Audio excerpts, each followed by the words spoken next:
I'm Paul Heath. I am a research scientist, sort of. Um, I work for a company called Seagate Technologies, and we are one of the two big makers of storage disk drives and other storage devices. Um, my career is has been sort of in a couple different areas. I started early in the 80s at IBM making disk drives. I did a bunch of things for IBM. I did manufacturing engineering, I did development, I did firmware, I did some security work, some low level stuff. I did performance. And then I moved out to the East Coast and worked for the Hopkins Physics Lab, the Johns Hopkins Applied Physics Lab, doing cybersecurity. And you might think that those aren't in any way related, but they kind of are. Cybersecurity is sort of happens at the very lowest level down in the under area of the computer, and so does firmware and disk drives. And then I was spirited back to the disk drive world by some evil ex IBM research people that took me back to Silicon Valley. So I've been kind of working in. I live in Maryland, but I work in Silicon Valley. Um, my official position is I'm a remote guy. So this is my desk where I am right now in my house. And it works pretty well. And now this, even before the pandemic hit, I was a remote guy. Now the sort of pandemic came along and I'm even a more remote guy. And the difference is the rest of my team is now remote. So for me, it wasn't a very big transition, but for the rest of my team, I think it was a little bit. As far as what I do, I'm kind of a computer guy. We do data security research. So I do a little bit of the cybersecurity stuff. A lot of times we're developing some software on a new piece of silicon, an open source processor right now. And so we do everything in simulators, which is cool. We do low level programming, we do systems testing, we do penetration testing. So we try to infect ourselves with things. We write things to infect ourselves with. We try to defend against people infecting ourselves. So it's kind of all around top to bottom computer stuff. Now, as far as educational requirements for this job, I have a degree in mechanical engineering. I'm the guy who is the example of what you study in college may or may not have anything to do with what you end up doing as a career. And I think that's kind of an important point. You know, college gives you the ability to learn and makes you curious about things. But once you're in the real world, you can move the direction of your career anywhere you want to be. And I quickly, when the PC came out, I quickly in the early 80s made friends with it and was able to do some laboratory interfacing, collecting data using the personal computer. Back at that time, computers were the size of your garage, and they cost $6 million a piece. So to have one on your desk was pretty cool. And we were able to take these in the lab and collect, voltage readings, temperature readings, and control things, make the temperature go up and down, that sort of thing. And that became something that was really neat to me. And that sort of has been the constant in my career. I've used the computer as a tool, and I still do that. And it still makes me, it's still pretty fun. In general, if we were to hire somebody into our research group today, they would not have a bachelor's degree in mechanical engineering. Most of them would have a PhD in computer science.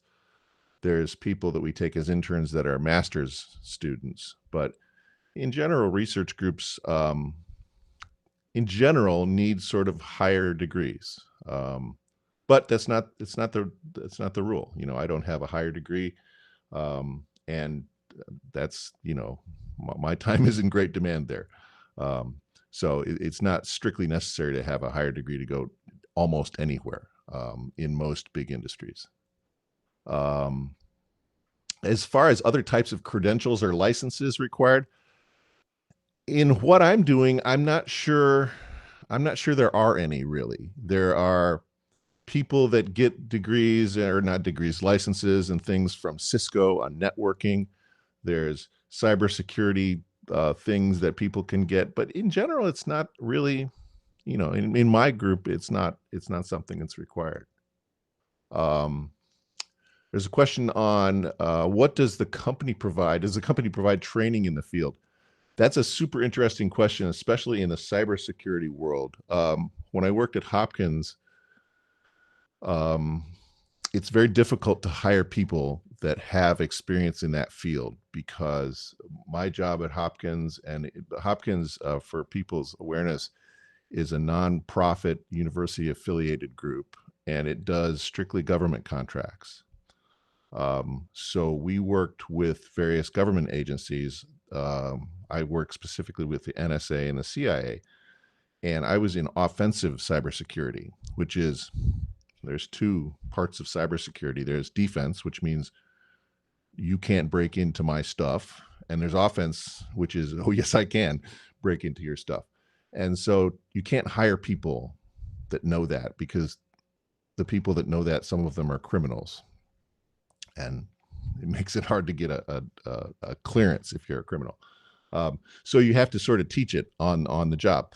So in that regard, in the cybersecurity field, that's a lot of on the job training. There are a few. I know University of Idaho has a cybersecurity program now, and there's a few cropping up here and there. Maryland has, increasingly effective one. They do a nice job. But in general, that's hard to learn. Is it hard to learn how to use the computer to goof around in the lab? Not hard at all. You can do that all on your own. Everybody's got computers. Everybody's got laptops. That kind of thing is easy to come by. Specifically, my company provides the kinds of training big company provides. We learn about making PowerPoint slides and presenting and things like that. We learn about all the requirements that you have to learn, but there's no specific training necessarily it's kind of up to each of us. Recently, there's in the computer field, people are doing a lot of things in something called containers. So there's something called Docker, and there's Linux containers, and these are kind of like virtual machines, but a little bit more streamlined. So we all had to go learn how to use those all on our own, and that's what we do. We're all curious folks. I think that's one of the most important things, is to be curious, and curious people will go figure out how to do stuff. So the next question was, what are the skills and most important in this position, for this position in this field? I think I've covered that a little bit. Probably the most important skills are curiosity, and you need to know how to program computers. In school, in computer science programs, computer science degrees, they will teach you many computer programming languages. Some of the ones that are more important for my field of study, they're low-level ones, which they don't teach anymore, so you have to go learn them. It used to be C and assembler code were kind of the low-level languages that people would use. I still use C every day. I don't use assembler every day, but I do sometimes use assembler. Most people learn Python and Java and JavaScript and some of these things that you do websites with. That's kind of what you learn. In the security world, you need to know low-level stuff. You need to know how networks work. You need to know how to shovel bits down a long tube and get them on the other end and make sure in the same order. That's not something that a lot of schools teach anymore. So, in some senses, the academic world is not preparing people for low-level positions, and that's something you'd have to learn, pretty much on your own, I think. What are the various jobs in this field? So, in the field of general research, computer stuff, there is a gigantic number of jobs. There are a gigantic number of jobs in the cybersecurity field, and that's only getting bigger. Specifically, the company I work for now makes disk drive storage. And here's an interesting story. When I started at IBM in 1982, I was walking down the hall in Building 5 with kind of an old guy, much like myself now. And I had just hired, and he said, "Oh, look at this." We were walking by some new clean rooms. He says, "This is it. Disk drives are dead." They're not going to be, and disk drives are gone. This is the new magnetic bubbles, the Brady process. Magnetic bubbles are taking over disk drives. They're not going to be around anymore. And as a 21-year-old, I thought, I just, flew across the country to California to get a job, and now it's going to be dead. Well, happily that didn't happen. Bubbles didn't happen. And over the years, lots and lots and lots of things have come along. There's SSDs, there's various types of flash, there's phase change memory. There's lots of things that have come up to, they were going to be the end of disk drives. Turns out that's not the case. What is it? 37, 38 years later, disk drives are still the cheapest, most reliable thing you can store data on. And data is growing like this. Everybody's got Ring doorbells. Everybody's got cameras. Everybody's got phones. Everybody takes photos dozens of times a day. Those all have to be stored someplace. And so the demand for that sort of thing is huge. It's gigantic, and it's not going to get smaller anytime soon. So, for some of these sort of core technologies in the computer field, there's always going to be a need for those. Those don't change. A question: what part of this job do you personally find most satisfying?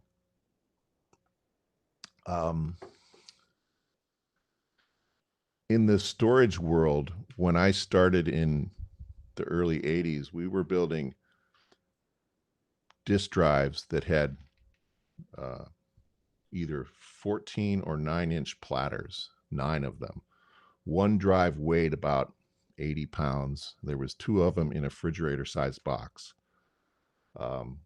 Heavier and a little bigger than your refrigerator.